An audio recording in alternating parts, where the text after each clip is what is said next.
GMB. Finally made it. And I didn't even make it yet. Prophesied by the prophets, man, the Bible ain't no lie. Yeah, it's all in black and white. God read between the lines. Will you say you're so free? Come out the dark into the light. Be holy, set aside. What? Barbars. It's safe to say that we're living in the times prophesied by the prophets, man, the Bible ain't no lie. Yeah, it's all in black and white. God read between the lines. Will you say you're so free? Come out the dark into the light. One more time, one more again. It's safe to say that we're living in the times prophesied by the prophets, man, the Bible ain't no lie. Yeah, it's all in black and white. God read between the lines. Will you say you're so free? Come out the dark into the light. Be holy, set aside. Be chosen for the prize. This world is full of pride. They despise the most high. Hide the truth and tell a lie. Can you see, or are you blind? God, open up your eyes. Wake up and realize. Cause the rich are getting richer while the poor stay poor. He spent $1 million on Richard, but that time he can't afford. When his past is in the past and we can't get it back for sure. Now, welcome back, welcome back. Run this show properly once again.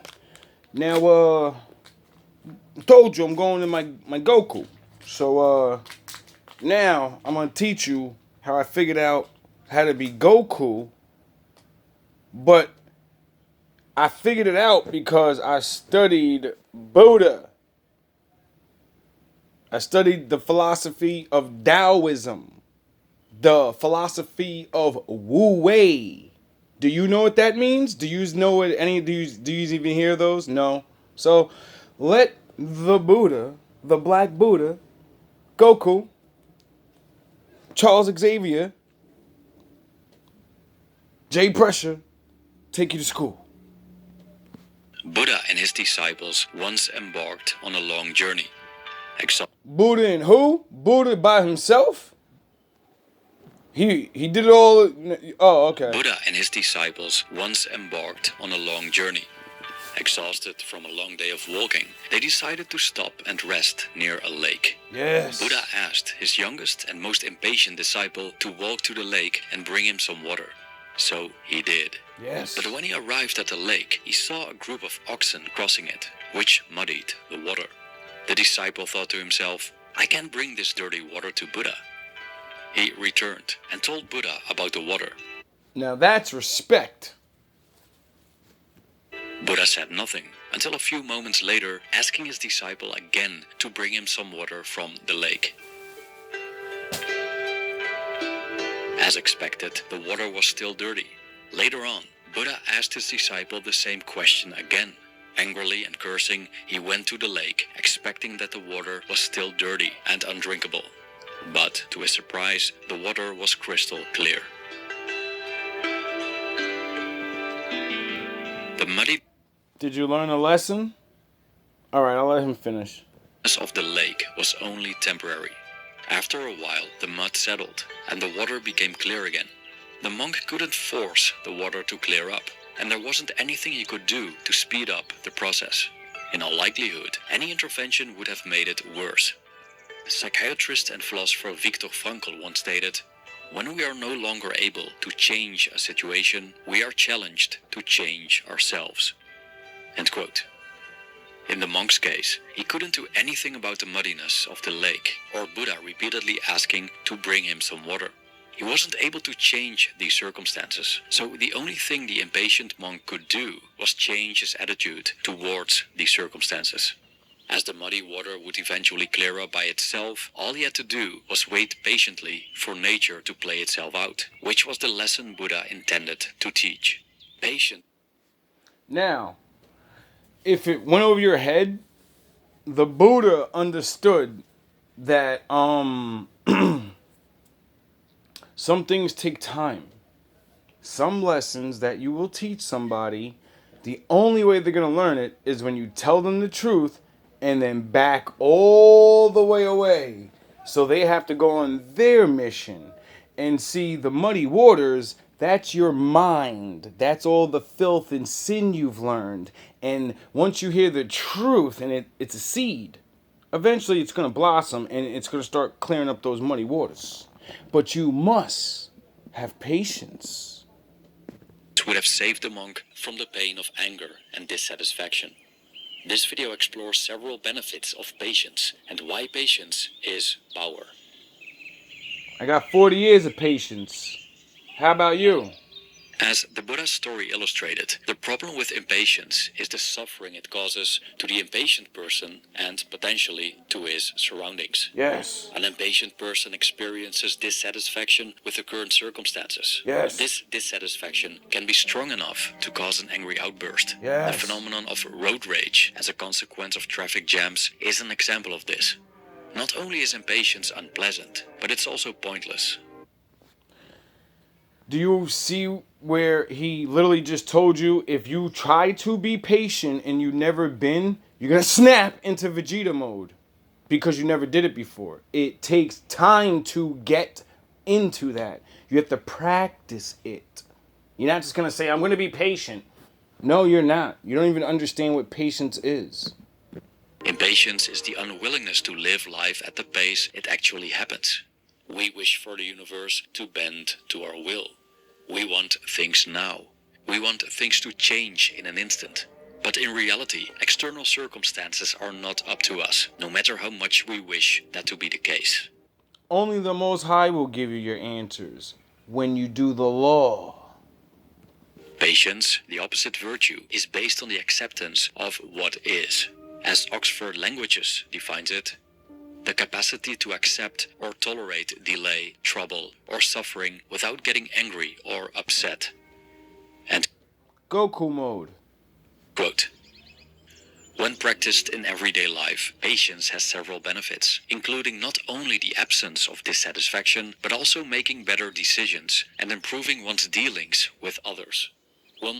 See, when I was, trying to control my mind and snapping in Vegeta mode, like, I want to go out, I want to smoke, I want to do bad things, I want to do it so bad.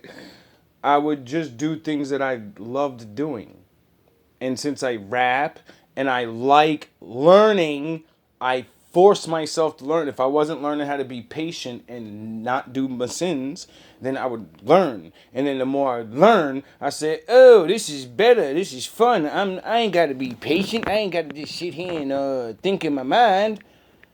Little did I know I'm teaching myself patience and stopping going out there doing sin and learning all at the same time. And that's why I'm teaching you this through a phone.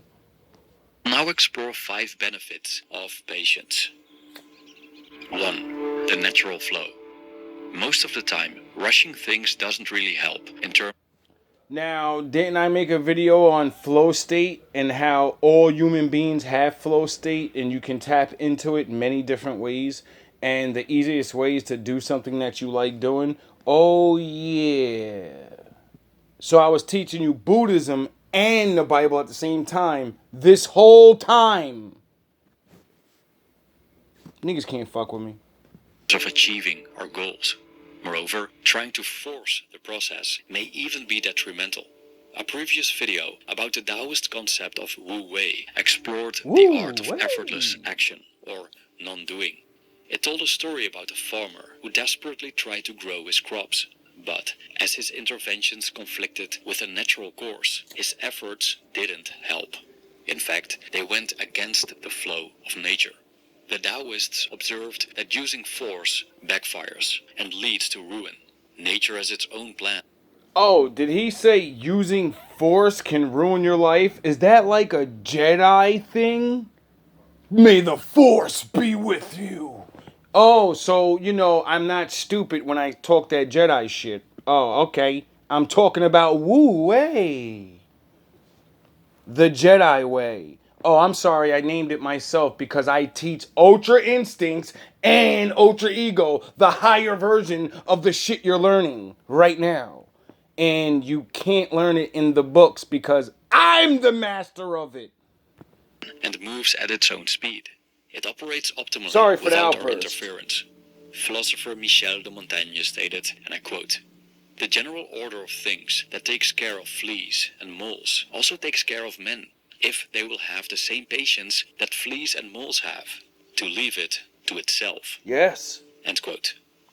According to Taoist philosophy, we can either embark on the flow of nature and navigate through life more effortlessly, or swim against the flow, expending copious amounts of energy in exchange for low returns.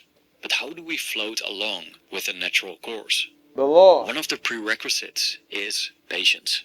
Patience allows us to let nature do the work for us, as we're willing to align our expectations with nature's When he says nature, he means the Most High. speed. An example of using patience to tap into the natural flow is creativity. By Oh, and really? large, our creative impulses come and go spontaneously, so we cannot will ourselves into being creative. Right? I can do whatever I like doing whenever I want to do it. If I'm sad, I really do it. If I'm happy, I really do it.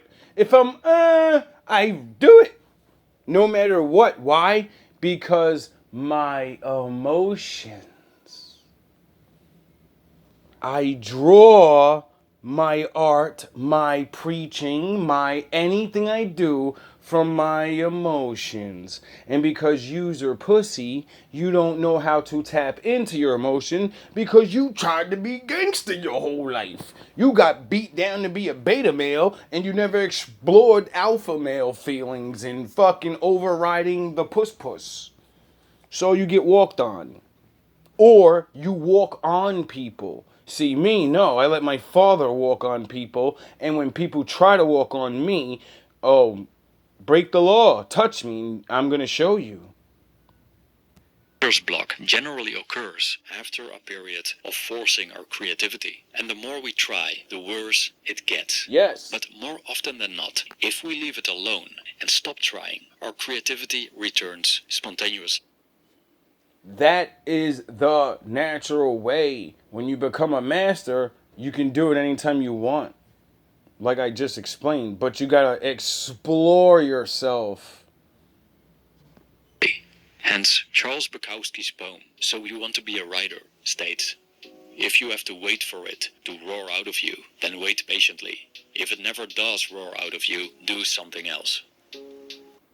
To me, that's bullshit because I completely sucked at rapping when I first started, cat in a hat and a bat, and I forced myself to be good. I learned words. I brought the words out of my head and started to write them down and learn the definitions. So what he's saying, I guess I'm special or something because I was trash at everything I do right now. Anything anybody thinks I'm good at, I was garbage at it. Garbage. I came from the mud. 2. Wiser, more rational decisions. Yes.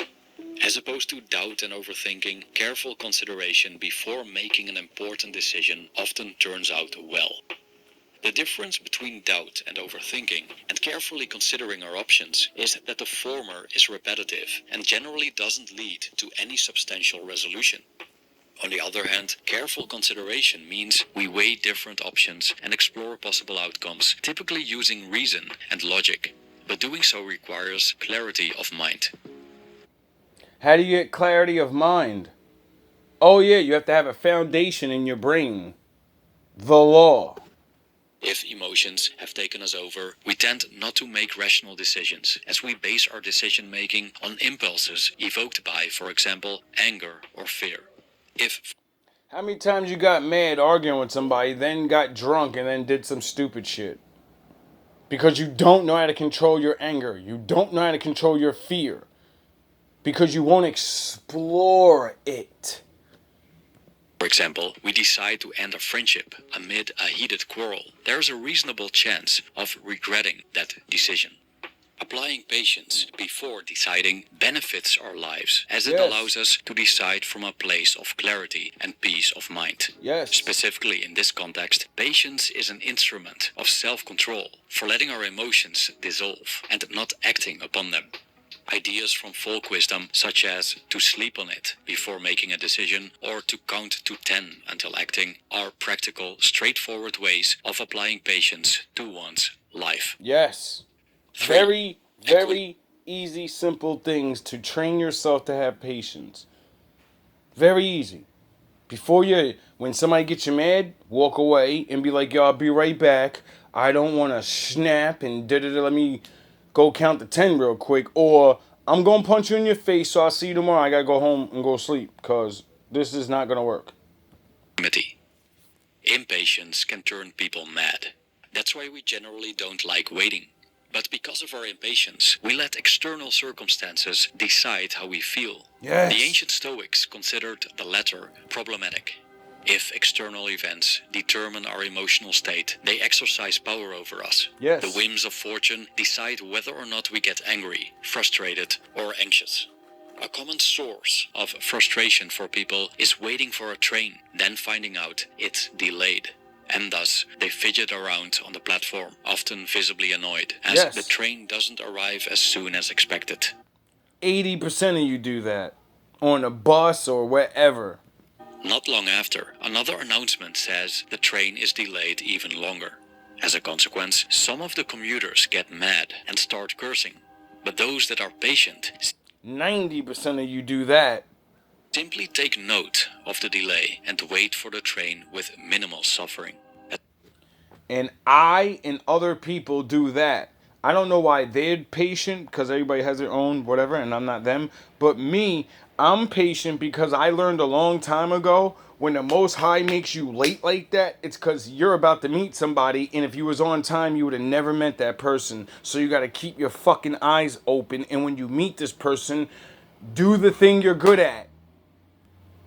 Mentioned earlier, impatience results from dissatisfaction with current circumstances. Patience, however, allows us to accept these circumstances, to not let them affect our serenity. Why would we let ourselves be swayed by things we cannot control, like delayed trains, muddy water, or difficult people? Through patience, our equanimity won't be disturbed by such encounters. 4. Perseverance and success.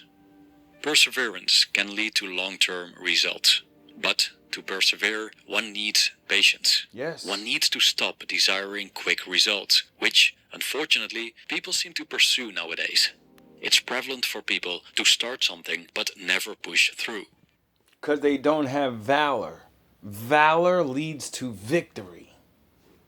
For example, when they decide to lose weight or build muscle, they begin working towards their goal, but quickly lose their motivation and quit.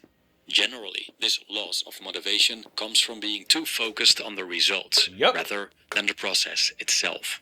When the desired outcome doesn't appear as quickly as expected, one gets dissatisfied with the circumstances.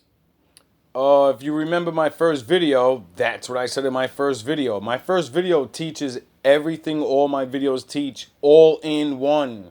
I made one video and I watch it every week. And I notice it's everything. That one video is everything. I haven't said anything yet new.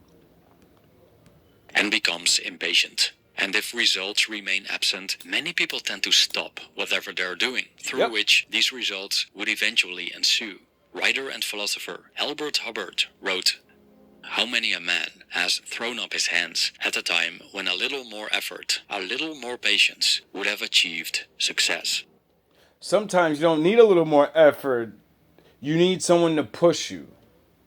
You need someone to encourage you and be like, no, you're not a fucking loser, and I'm not going to let you give up on yourself. You're better than that. Now walk the fuck over there and get shit done.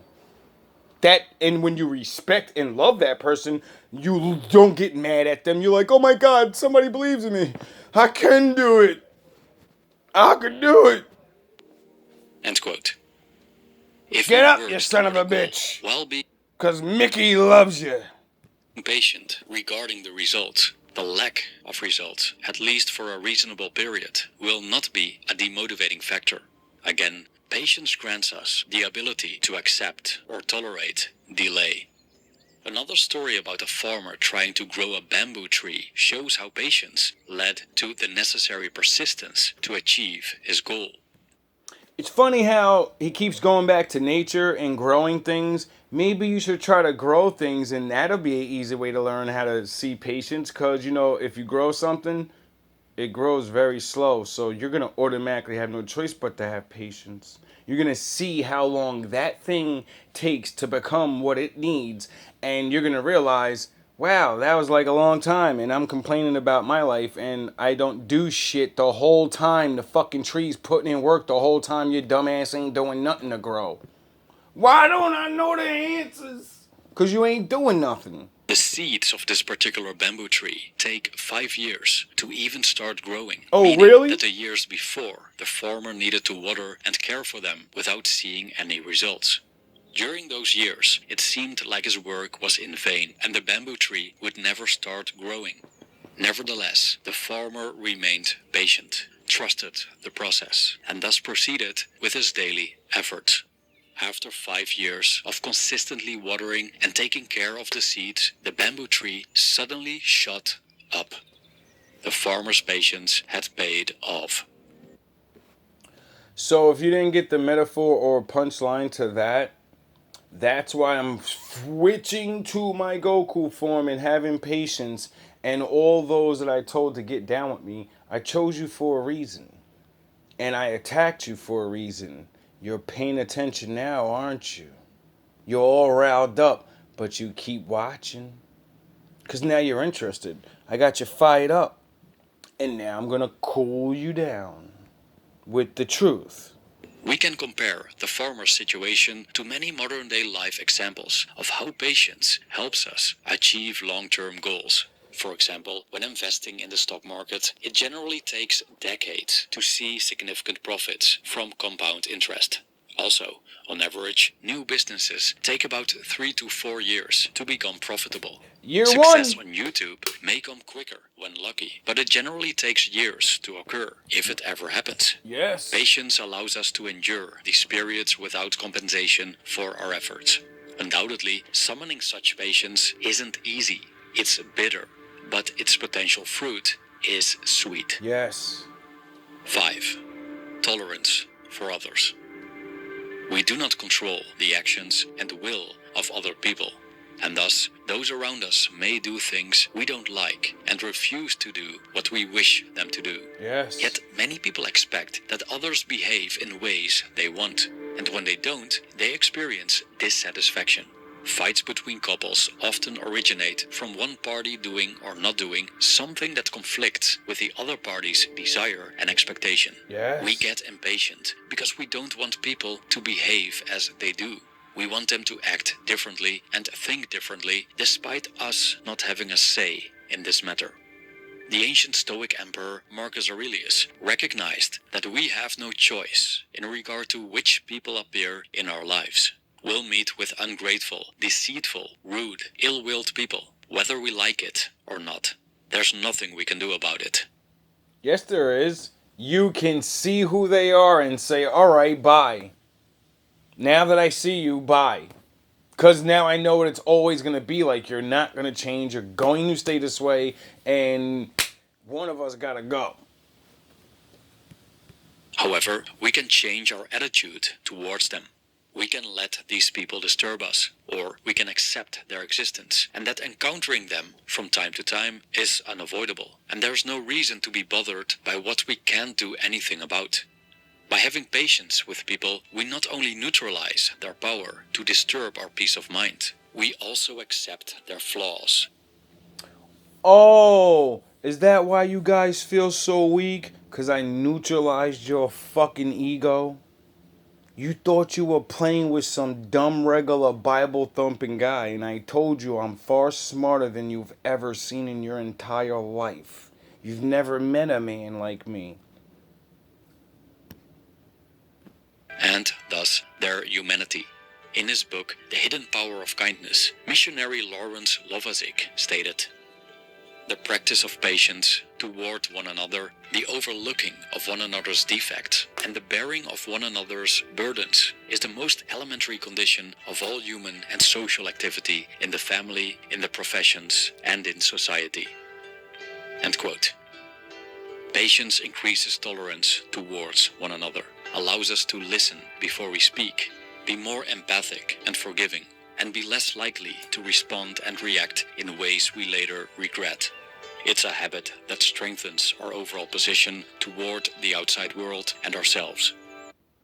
Oh, is that why you think you're shitting on me? Because I'm just sitting there letting you expose yourself, and then I go, okay, you're cut. Okay, you won't say truth, you're cut. It's not my fault you can't be what you claim you are. And I can see it and won't allow you to treat me like that. Because I know I'm better than that. And I know I deserve more than that because of all the things I can do. Impatience implies intolerance, foolishness, weakness, and suffering. Patience means tolerance, wisdom, strength, and equanimity. So that's why patience is power. You know why patience is power? Because the Most High created it. And He has the most patience of all. So He must be the most powerful. The most high.